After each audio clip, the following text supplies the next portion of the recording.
Hi guys, how are you doing? Aaron back again with another video. I know these things are becoming very novel and all of a sudden you can tell we're all on lockdown because this is all I have to do. But take it while you've got it. So, today we're going to be resurrecting an old series that I used to do. The series was reacting to the chart music. Basically what we do, every week when the chart gets released and the new releases are on it, we take a look at all the new ones and we react to them. These are the first times that I hear the songs.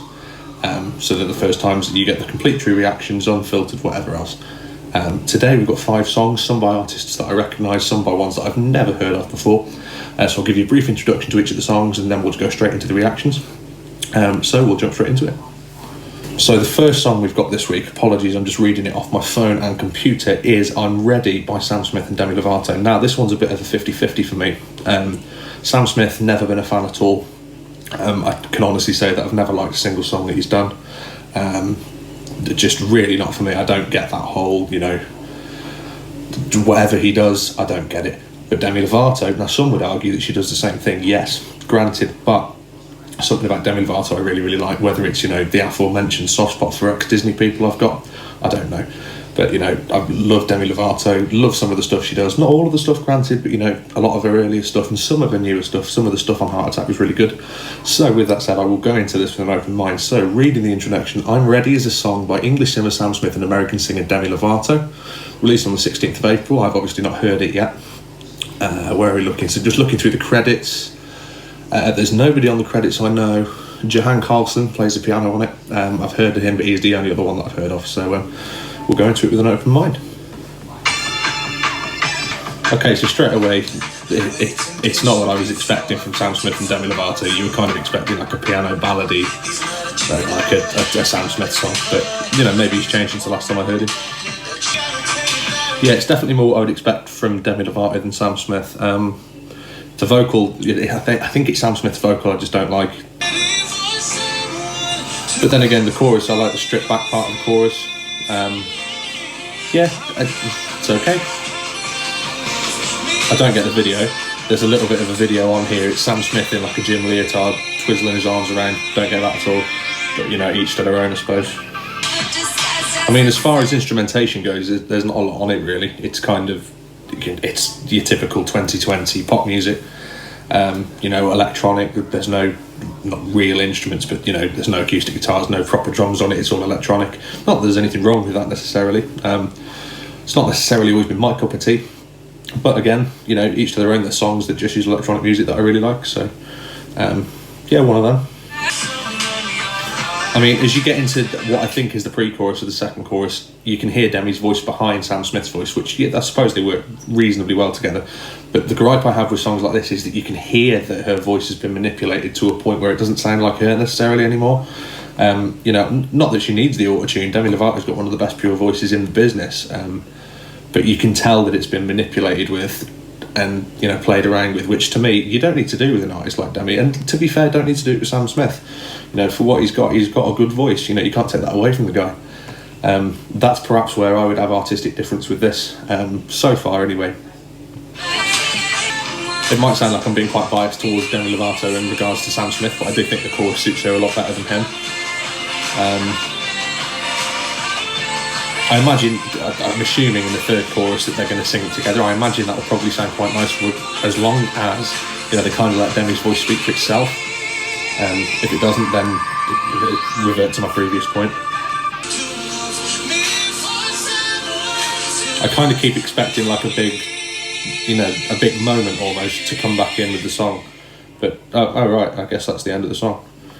Right, it's a bit of an anticlimactic moment really. After stripping everything away for the bridge, I kind of would have expected it to really kick back in, with the electronic drums and everything else coming back in for one big chorus where they sing it together. It just doesn't happen. In regards to the song, it's not as bad as I thought it would be, which I know sounds really cynical of me. It is what it is. It's a 2020 pop song at the end of the day. Yeah, okay, very middle of the road. Nothing particularly special. I imagine it's radio's dream. Under 3 minutes, just over 3 minutes. Yeah, it's okay. I'd be intrigued to see what it's like live, because obviously they've both got as good a voice live as they do, on the record, which I suppose is quite a common quality these days, which you couldn't probably say 10 years ago. But yeah, it's okay, middle of the road, probably a 5-6 out of 10. nothing flattering. It's not one that I'll definitely go back and listen to again. So yeah, let's go on to the next one. Okay, so the second song on the new releases of the UK Top 40 this week is one by an artist I've not heard of. But after looking at her up, it's no surprise. She's a current contestant on Britain's Got Talent, named Beth Porch. So actually, to be a current contestant on Britain's Got Talent, irregardless of the song, before we even listen to it, you know, to be a current contestant, and I think it's quite high up on the chart from where I remember. Let's have a look. Bear with me 2 seconds. So obviously the list goes down in chronological order, if you will. So the first song that I review is the highest on the list down to the lowest. So Sam Smith was ranked number 20, and Beth Porch, number 25. So to come straight in at number 25, I mean, I think she's still a contestant on Britain's Got Talent as well. So yeah, 6 days ago that article was written. So yeah, fair play to it. So if it's a Britain's Got Talent song, I'm kind of expecting something a little bit classicer, if you get what I'm saying. So let's jump straight in. It's much more my thing already. We've had the first line. Much more my thing. It's an acoustic guitar, there's a voice that's quite clearly sung live. Definitely much more my thing. I'm already more interested in this one than I was the last one. She switches really nicely between a normal voice and a falsetto, and you know, doesn't lose the volume or the range or the tone when she switches to the falsetto. I like the fact that the only version I can find on Spotify of this is actually the Britain's Got Talent recorded version of it, and that has got to number 25 on the chart. So you know, fair play to the girl. Like, if you were being overly critical, which obviously it isn't in no way my place to be, you know, she's got the slightest little pitch issues here and there. You know, obviously I'm in no way, Christ, I've got that many pitch issues that half the time I sound like I'm singing a harmony. I can see it getting the Simon Cowell treatment if she wins, you know, with the full orchestra and, you know, the full band, but I don't think it needs it. I think, obviously, I don't watch Britain's Got Talent, but I would imagine a lot of what they found interesting in her and found good in her was that it was just her, and that it was, you know, just raw and, you know, just a girl stood on the stage with the guitar. You know, it's what Ed Sheeran's made his millions for, you know. Wow. Just a really, really powerful voice as well. I would reiterate, I would not change a single thing about her. You know, if she was to go through the competition even further, which from this I hope she does, I would change absolutely nothing about her. If she won it and she got signed, I would change nothing. I would keep her exactly like this. You know, Lucy Spraggan is a big one that I remember. She was on the X Factor years ago. Did the X Factor, was brilliant, you know, played all her own songs exactly the way she'd written them, went out, released a record, and the album was just overproduced. You know, the songs were still great, but the songs were overproduced, you know, instruments where they didn't need to be, you know, backing vocals that made them sound hokey. It didn't need to be like that. So I would learn from the mistakes, and I would leave her exactly like she is. You know, it's proved that it can sell. You know, this reminds me of Eva Cassidy, you know, various different country artists I listen to. You know, it's quite Rascal Flatts in places. It's brilliant. I really, really like that. That's definitely one that I'm added to the playlist. I'm intrigued to know how old she is. Let's have a quick look. 25, yeah, it's about what I thought. I would have thought maybe a little bit younger, just from, obviously I haven't seen the girl, so obviously just from, you know, the little picture you get on Spotify, I'd have thought maybe a little bit younger, but yeah, brilliant. Well, she's a nurse as well, so she's a key worker working for the NHS, so hats off to her there as well. Okay, so the third song this week that we are going to be looking at is a song called Rockstar by Dababy and Roddy Ricch. Apologies if I'm not saying that right. It's either Rich or Reek anyway. Never heard of either of these two guys, so I've just gone and researched them, and they are both American rappers. Dababy's featured with the likes of Post Malone, Camila Cabello, Roddy Ricch, nobody that I know anyway. No, nobody I know. So I'll Post Malone again. Yeah, so a completely open mind. Don't know what to expect by this at all. I will just say it seems like everybody and their mother is naming the song Rockstar at the moment. Obviously Post Malone did one a year or two ago. There's another band that put one out, well, maybe a week or two ago. Then obviously now this one. So yeah, completely open-minded about this one. Take a listen. Like the guitar. Guitar's cool. It's either guitar or ukulele. I can't quite tell, but I like it. Yeah, I mean, it's about what I was expected when I heard two American rappers. The gripe I have with all the types of songs like this is that you know, like the years and the fucking all them bits. I just don't think you need them, you know. But I get that that's their thing, and I get that it's their, you know, type of thing. And I don't suppose for 1 second that I'm ever going to get it, because it's not my bag. I'm quite surprised that a song as explicit as this one has actually made it so high on the UK top 40. You know, this one's 29.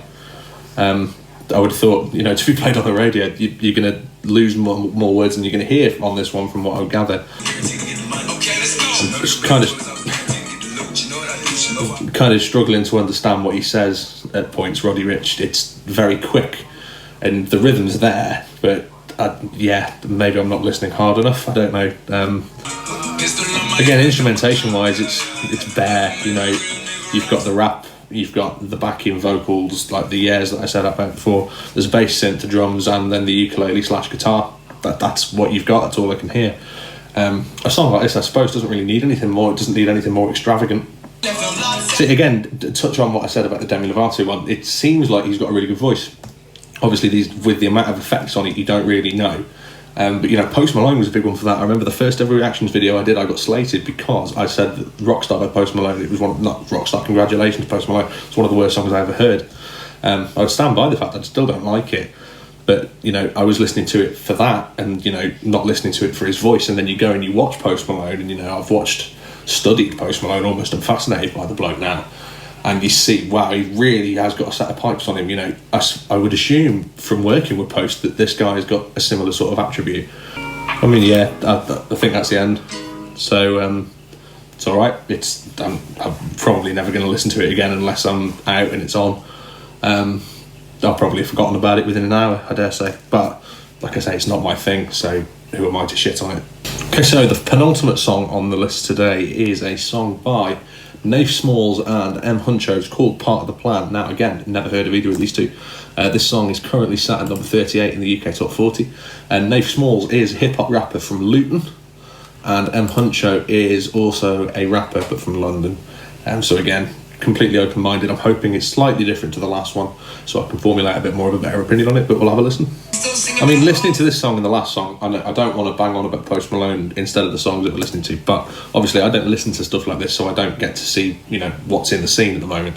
But listening to songs like this and the last one really makes you realise what an influence Post Malone has had on people like this, and on that side of the music world altogether. You know, both of these songs I imagine would sound different or not even be here if Post Malone hadn't done what he'd done, you know, 2-3 years ago. It's kind of a more spaced out approach, I suppose, this one. You know, everything's very reverb heavy. I don't know whether it's a synth or like a flute that's been filtered through in the background, but yeah, it's okay. I mean, like, I haven't really said much about this one.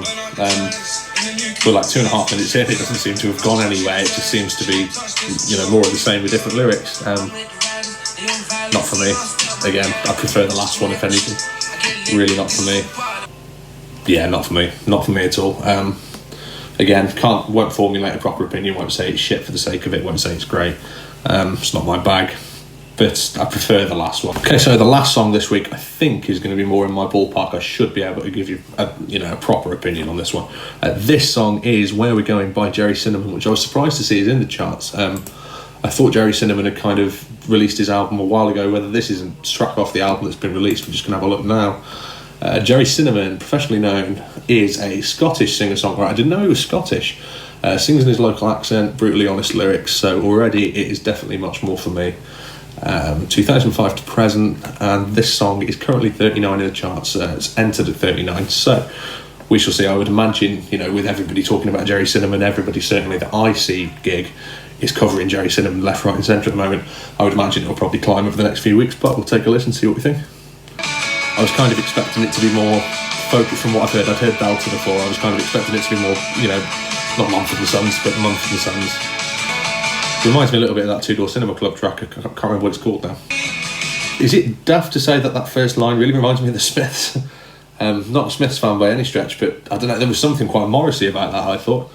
Again, to, you know, paraphrase what I said before about Demi Lovato and Sam Smith, whereas they're quite overproduced and their tracks, you know, it kind of takes away from their voice. There's no production, you know, on his voice there's a little bit of reverb, and I imagine it's been EQ'd. There's nothing else. It is what it is. Like it, you like it, good. Great. I'm so much more there for that than I am all this overproduced stuff, because it is just a bloke writing a song and then going out and playing it. And I imagine if you were to see him live, that is exactly how it would sound. So for me, yeah, 10 out of 10 on that front. I can't not hear the Smiths.